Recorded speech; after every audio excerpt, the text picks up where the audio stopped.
आदिवासी हैं और आदिवासी रहेंगे।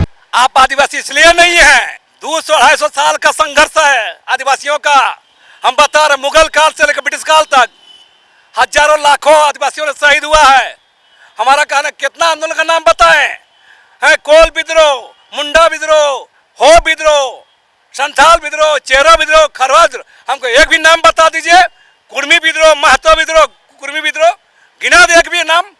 आजकल ये फर्जी, उन लोग क्या कर रहे हैं, आदिवासी लोग के विद्रोह में ही अपना नेता को, फर्जी नेता को गुजार रहे हैं। झारखंड आंदोलन में कुर्मी समाज लड़ा, स्वतंत्रता आंदोलन में कुर्मी समाज लड़ा, और आप भाई को पहचानने से इनकार कर रहे हैं। तो इतना याद रखिए, आपको बर्बाद होने से कोई नहीं बचा सकता है। लेकिन ये हमारे अस्तित्व को, हमारे पहचान को, हमारा अधिकार पर डाका डालने, हमारे इतिहास छीनने के लिए अगर मांग करेगा तो ये कतई बर्दाश्त नहीं होगा। आदिवासी कैसे है? आदिवासी ऐसे है, उसके बोलने से होता है। ये देखिए 1932 का झारखंड और बिहार उड़ीसा का ये सरकारी गजट है, उनके बोलने से हो जाएगा। और हम फिर कह रहे हैं, हिम्मत है तो जयराम महतो को और सुरेश महतो को स्टेज में आना चाहिए।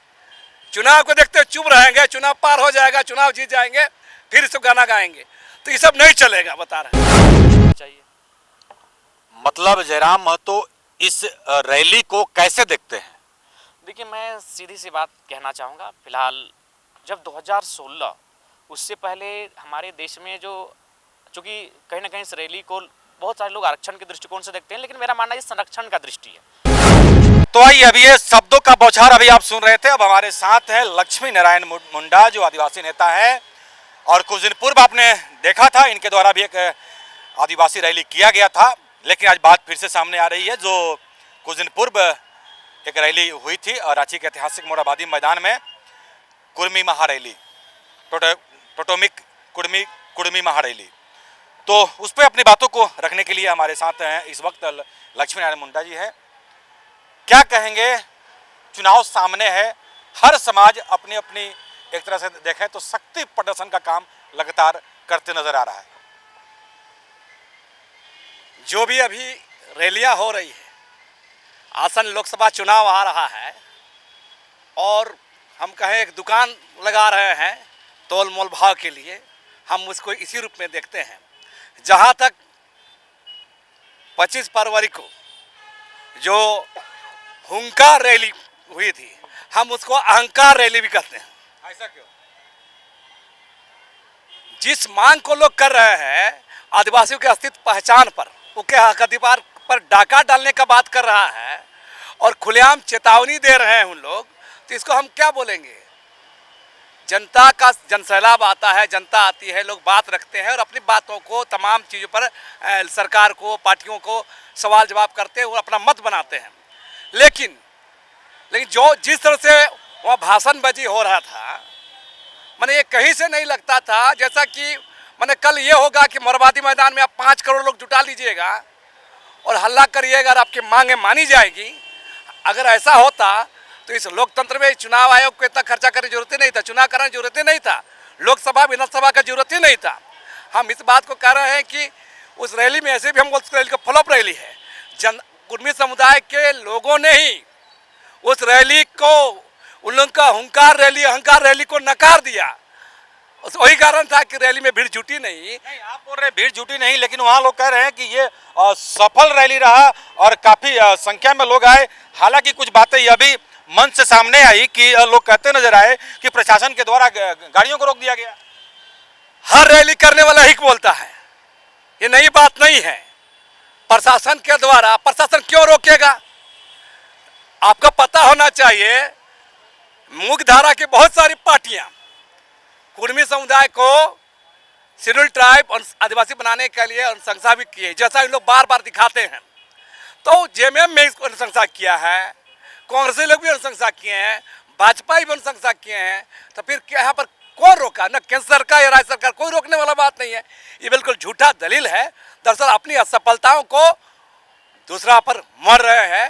और हम कह रहे हैं कि जितना कुर्मी लोग बड़ा बड़ा बात करते हैं, हम तो कहेंगे आईएसयू सुप्रीमो सुदेश महतो भी ने इस आंदोलन को समर्थन किया है, क्यों नहीं मंच में आए? क्यों नहीं? जयराम महतो भी समर्थन करते हैं, आना चाहिए खुल के मंच में। तो उधर तो चुनाव का डर सता रहा है, आदिवासियों का वोट बैंक का डर सता रहा है इन लोग को। ईमानदारी है, दरअसल ये लोग हैं दोनों तरफ से माल खाने वाले लोग हैं। कुछ आदिवासी को ठगेंगे, कुर्मी को भी ठगेंगे। और हम इसलिए बार बार कह रहे हैं, कुर्मी समुदाय के अंदर जो एलिट क्लास तबका उभरा है, जो संपन्न तबका है, नौधराट तबका है, जिसमें अफसर हो, कर्मचारी हो, राजनेता हो, विभिन्न पदाधिकारी हो, ऐसा एक वर्ग उभरा है। ये वर्ग अपने जातीय लोगों को ठगता है और तमाम गरीब, मजबूर, बेहाल, संघर्षशील, मेहनतकश लोगों का जातीय अंक के लेकर सामने लाता है, रैलियां करता है। और इस बात को लोग आजकल समझ रहे हैं। बहुत बारीकी से अध्ययन करिएगा, देखिएगा कि आम कुर्मी लोग इस बात को धीरे धीरे समझ रहे हैं कि हम लोग आदिवासी नहीं हैं, हम लोग को इस लड़ाई में घसीटा जा रहा है। और हम फिर कह रहे हैं, हिम्मत है तो जयराम महतो को और सुरेश महतो को स्टेज में आना चाहिए। चुनाव को देखते हुए चुप रहेंगे, चुनाव पार हो जाएगा, चुनाव जीत जाएंगे, फिर इसको गाना गाएंगे, तो ये सब नहीं चलेगा, बता रहे हैं। लेकिन वो लोग साफ कहते नजर आ रहे हैं कि हम आदिवासी कैसे नहीं है। ये जो बोल रहे हैं कि ये आदिवासी नहीं है, वो बोलने वाले कौन होते हैं? आप आदिवासी इसलिए नहीं हैं कि 200-250 साल का संघर्ष है आदिवासियों का। हम बता रहे, मुगल काल से लेकर ब्रिटिश काल तक हजारों लाखों आदिवासियों ने शहीद हुआ है। हमारा कहना, कितना आंदोलन का नाम बताएं हैं? कोल विद्रोह, मुंडा विद्रोह, हो विद्रोह, संथाल विद्रोह, चेरो विद्रोह, खरवा विद्रोह, हमको एक भी नाम बता दीजिए।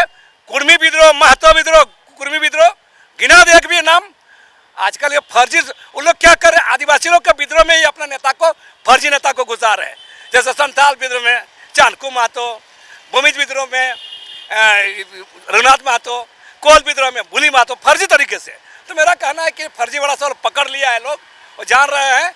हम बार बार कर रहे हैं, मेरा खुला चुनौती है, अगर इन लोग का शहीद हुआ है किसी आंदोलन में, तो विनोद महतो इन लोग के सर्वमान्य नेता थे, विनोद बिहारी महतो। तो विनोद बिहारी महतो, निर्मल महतो, पहले उन लोग का स्टेचू लग जाना चाहिए था। 10-15 साल पहले रघुनाथ महतो का होना चाहिए था, बुली महतो का होना चाहिए था, चाणकू महतो का होना चाहिए था। तो सब तो 10-15 साल पहले कोई नहीं दिखता है। आजकल ये नए नए कहानी लिख रहे हैं, जोड़ घटाव करके, और उसको इतिहास बनाने जा रहा है। तो ये फर्जी वाला लोग समझ रहे हैं। पंजाब तो पेपर लेकर के आए थे, क्लियर पेपर दिखा रहे थे कि ये मेरा सबूत है कि बख्तम के आगे लिखतम कुछ नहीं है। क्या लिखतम? हम कह रहे हैं, हम बार बार कह रहे हैं, इन लोग बार बार बोलता है कि 1931 से पहले थे। मैं कह रहा हूं कि हम कॉलोनियल रूल को क्यों मानेंगे? ब्रिटिश काल में कॉलोनियल रूल था और नौकरी का था, रोजगार था, जमीन का मामला था। एक रूल करने वाले ब्रिटिश शासन थी, और ब्रिटिश शासन के दरमियान बहुत सारी जातियों को अपने शासन सुविधा के लिए वो अपना लिस्टिंग किया था। तो वही 1931 में था। उसी को जब भारत का संविधान बना, अनुसूचित जनजाति बना, जनजाति बना, पिछड़े वर्ग बना, तो उसमें इन लोग हटाया गया। तो मेरा कहना है कि अगर ये बात सही है, हमको एक बात बता दीजिए, 1936 में, ब्रिटिश काल में 1936 में एक गजट आया है। उस गजट में मुंडा, संथाल, हो, खड़िया शेड्यूल कास्ट में थे। तो ये कोई झूठा दलील है? आप संविधान बना है, नया संविधान बने बाद एक देश का निर्माण हुआ है, उस देश पर सोचे लोग ये जातीय झगड़ा करके मैंने हक अधिकार छीनने का, लूटने का, जमीन लूटने का, ये सब सपना देखा बंद करे। आदिवासी लोग ही जाग गए हैं। लेकिन यदि वो लोग मांग कर रहे हैं तो आप लोग को उसमें क्यों खलल डाल रहे हैं? उनकी मांग है, वो अपने सरकार से मांग कर रहे हैं। कल मेरा सर मांग लीजिएगा, मेरा वजूद मिटा के मांग लीजिएगा। मेरा कहना है कि ये मांग ऐसा किया जाता है, हमारा विरोध नहीं होगा। आप मांग कीजिए ना अपनी बेहतरी के लिए, हाँ, अपने चीज़ों को विकास के लिए, सर्वांगीण विकास के लिए, अपना स्पेशल कुर्मी लोग का बजट बनाने की मांग करें। सरकार को हम लोग समर्थन करेंगे, उसके आंदोलन में साथ रहेंगे। लेकिन ये हमारे अस्तित्व को, हमारे पहचान को, हमारा अधिकार पर डाका डालने, हमारे इतिहास छीनने के लिए अगर मांग करेगा तो ये कतई बर्दाश्त नहीं होगा। आदिवासी समाज चुप नहीं बैठेगा। फिर से एक सवाल उत्पन्न हो गया है कि जब से इस ऐतिहासिक मोरहाबादी मैदान में कुछ रैलियां हुई हैं, उन रैलियों को लेकर लोग सवाल उठा रहे हैं। क्या जयराम महतो जिस समाज से आते हैं, लोग कहते हैं कुर्मी समाज से, ठीक है, और ये भी बात करते हैं टोटोमिक कुर्मी की। तो ऐसे में जब एक रैली होती है और वहां पे जयराम महतो की हाजिरी नहीं लगती है, तो ऐसे कई लोग हैं, आदिवासी नेता ही हैं, इसके पहले खबर में आपने देखा था कि वो किस तरह से एक सवाल उठाते नजर आ रहे हैं कि कहां है जयराम महतो, क्यों नहीं वो मंच पे दिख रहे हैं, ये कौन सी रैली है, क्या जवाब देंगे उसे लोग। तो आज की खबर में बस इतना ही। बने रहे SMP न्यूज के साथ, अपना ख्याल रखें, क्योंकि आपसे आप है हमारी ताकत। लेटेस्ट अपडेट के लिए हमारे फेसबुक पेज को फॉलो और लाइक जरूर करें, तो वहीं विस्तृत खबरों के लिए हमारे YouTube चैनल को सब्सक्राइब जरूर करें। आप सभी का बहुत बहुत धन्यवाद।